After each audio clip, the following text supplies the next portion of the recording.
about right.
So we have a problem.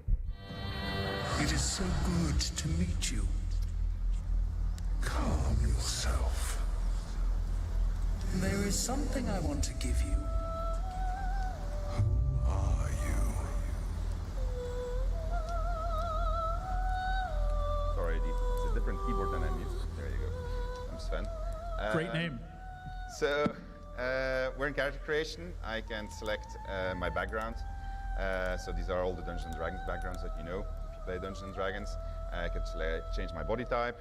I can change my race, so I can play as a tiefling, I can play as a drow, I can play as a human, I can play as a Githyanki, I can play as a dwarf, I can play as an elf, I can play as a half-elf, I can play as a half-drow, I can play as a halfling.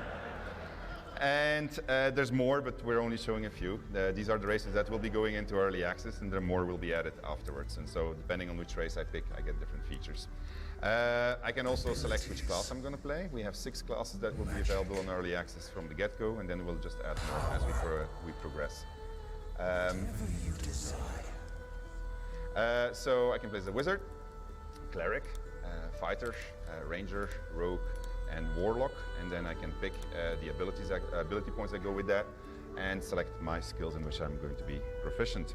Today we're going to play an origin story, so we have different origin stories. There's going to be 5 that are going to be in early access, there will be more after. So this is Lizelle, she's the girl you saw in the intro, so she's a Githyanki. Gale is a wizard, he has a very big problem, and that's pretty much that he's going to explode. Shadowheart, she's a dark cleric, so she's got quite a story too. Will is a monster hunter who made a pact with the devil, he regrets it. And today we're going to play as Astarion, who is a vampire spawn. He's a noble, so vampire spawn is not really a vampire, he has a vampire to which he is a slave.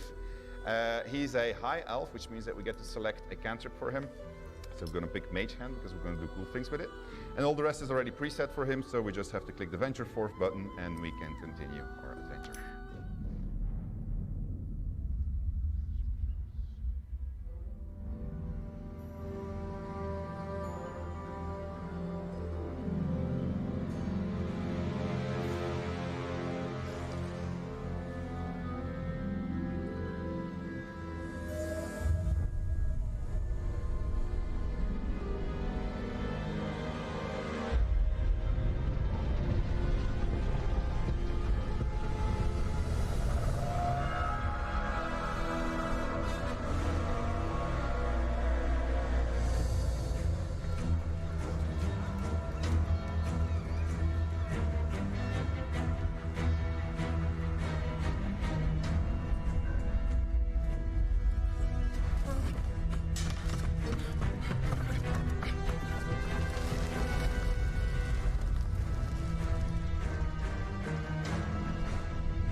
So we're going to skip the tutorial because it's not ready yet. And so I'll tell you what happens in tutorial, or at least in a nutshell. We're going to capture that Nautiloid. We're going to do that together with the Githyanki warrior that you saw captured in the intro. And we're going to teleport it to a place called Faerun, more specifically to the Sword Coast, more specifically 200 miles to the east of Baldur's Gate. That was, by the way, the city that you saw destroyed. It's not Baldur's Gate, it was Yartar. Goodbye, Yartar. Oh yeah. Daylight. It can't be. What the hell's is going on? So what I forgot to mention is that my vampire spawn normally can't walk in the sunlight. He can't go over running water, and he needs an invitation if he wants to enter somewhere. But apparently he can walk in the sunlight, so that's kind of handy for us. So he's going to try to figure out what's going on. So I can control the camera and put it in third person, so then it's running behind me. Or I can just go back top down and then basically play it in a traditional manner. So I'm going to like going like this, and let's have a look at what we can find. Have a look over there.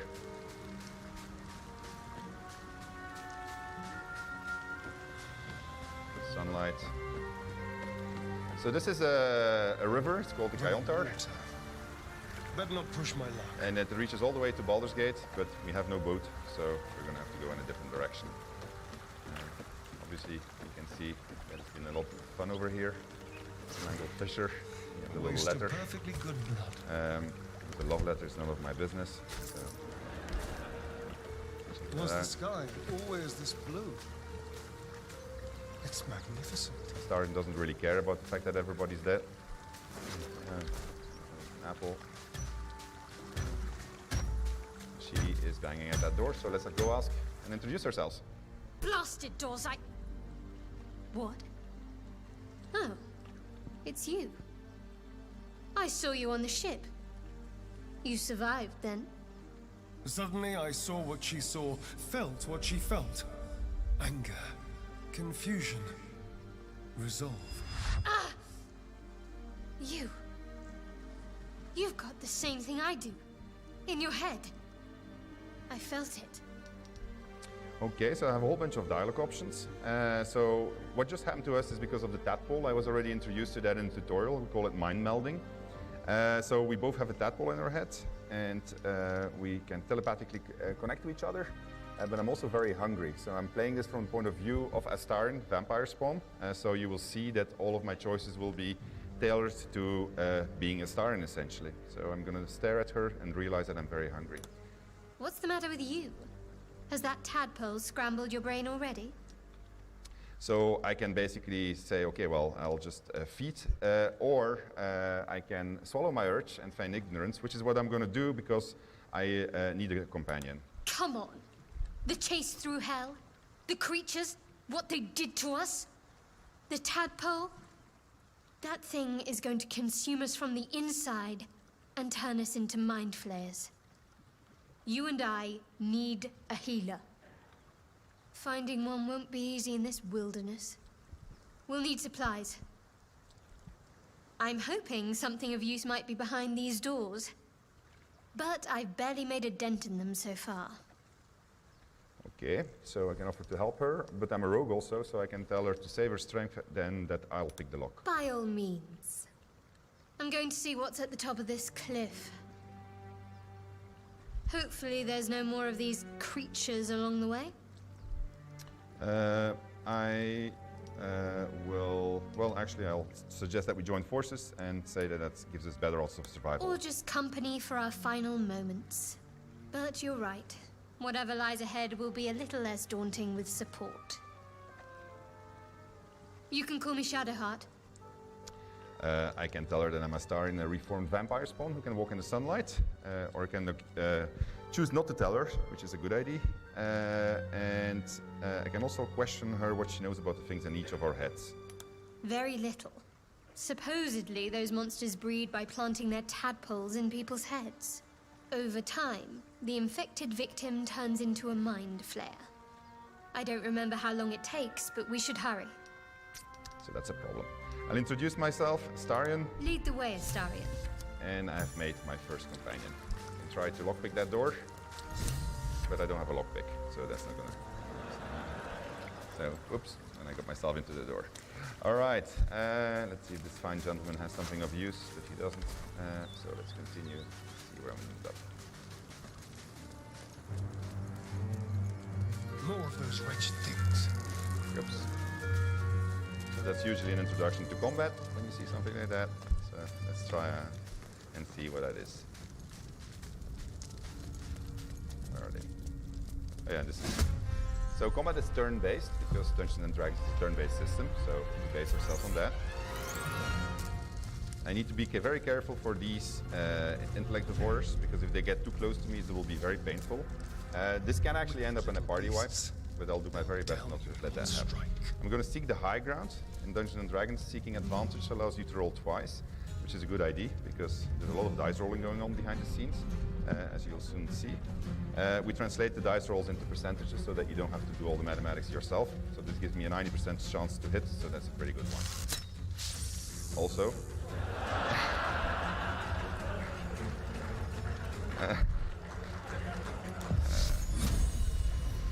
I'll manage, don't worry about it. That's a 45%, that's not so good, but let's try.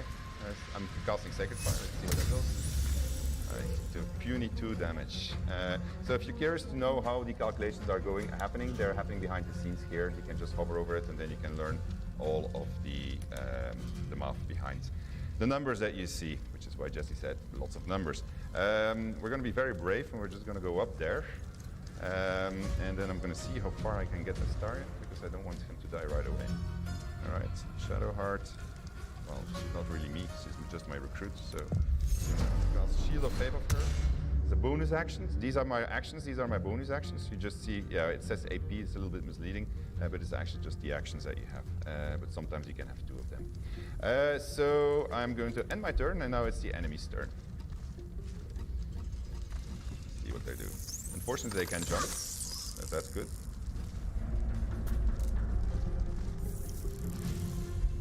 Couldn't hit me. That's actually not that bad. So what I'm going to do with Shadowheart is I'm going to try something that's a little bit risky, but sometimes works. I'm going to use Shove, and I'm going to try to... Oh, it won't work. Yeah, there you go. So that guy's a little bit further from me, and then she can still hammer at that guy. It's really not hitting very well. And then I'm going to shoot with the Starin at that guy. So yeah, we're doing pretty good actually. All right.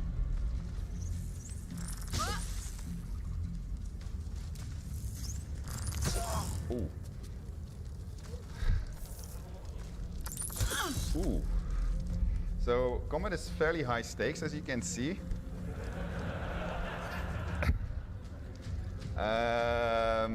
So they have a reaction, so that basically means if she walks away from here, they're going to hit her, which is not good. So what I'm going to do, and he can't walk. Yeah. So I have a jump. I didn't want to use it yet, but first I'm going to. Oh man, that's jump as a bonus action in VG3. So that means that I can't use another bonus action, but it acts as a disengage also, and it's enhanced by my tadpole that I have inside of me. I do have one action that I can still do, so I'm just going to try it out. This is my mage hand. My mage hand is bad at many things, but it's very good at throwing stuff. So I'm going to just slap it. There you go.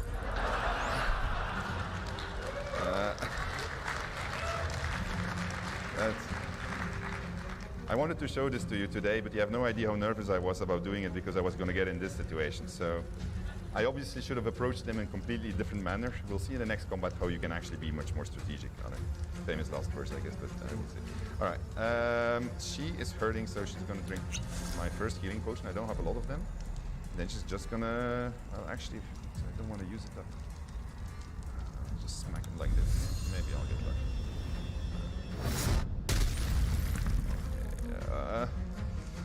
All right, well, can I run even further? No. All right, here it comes. That's good. Oh, no. He's getting back up. Very high stakes. He's hiding for the shot. That's interesting. Okay. Mage hand, where are you? Do your thing. The 80%. So sorry. Yeah, you can also throw bodies that you find in the world, but it's not working. So that's why I'm using the shove actually. It's working, but it doesn't look as good. Oh, why did I go to sneak? I misclicked. Really, did I put my hand into sneak? That's really clever.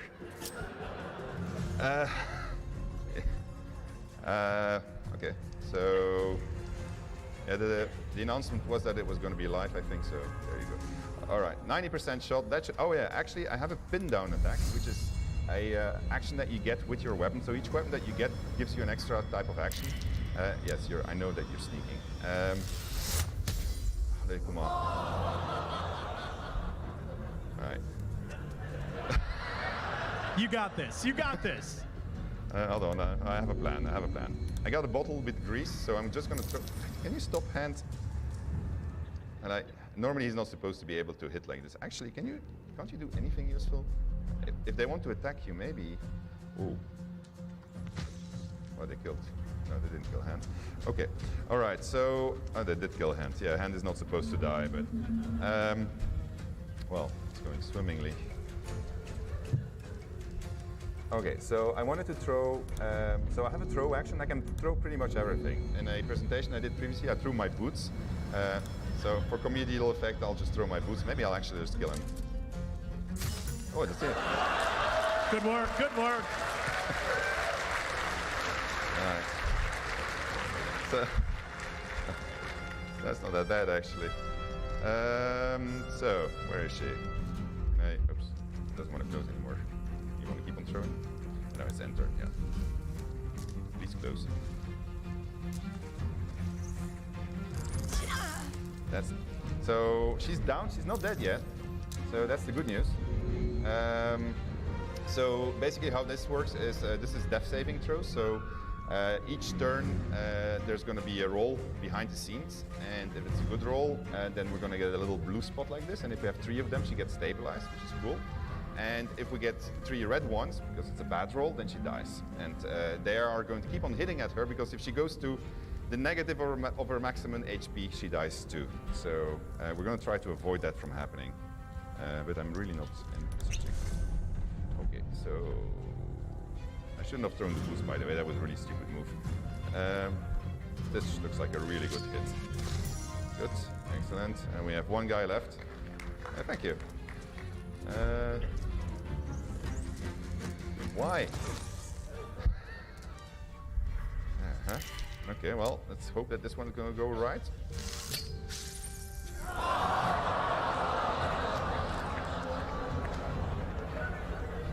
Oh.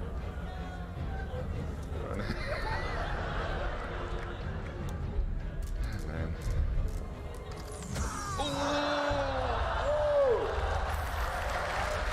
Bravo.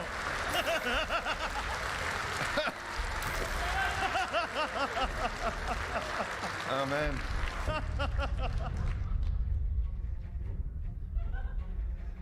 Okay, well, I did tell you that. Oh, stand up, stand up. No, stand up. Hold on. Does this work?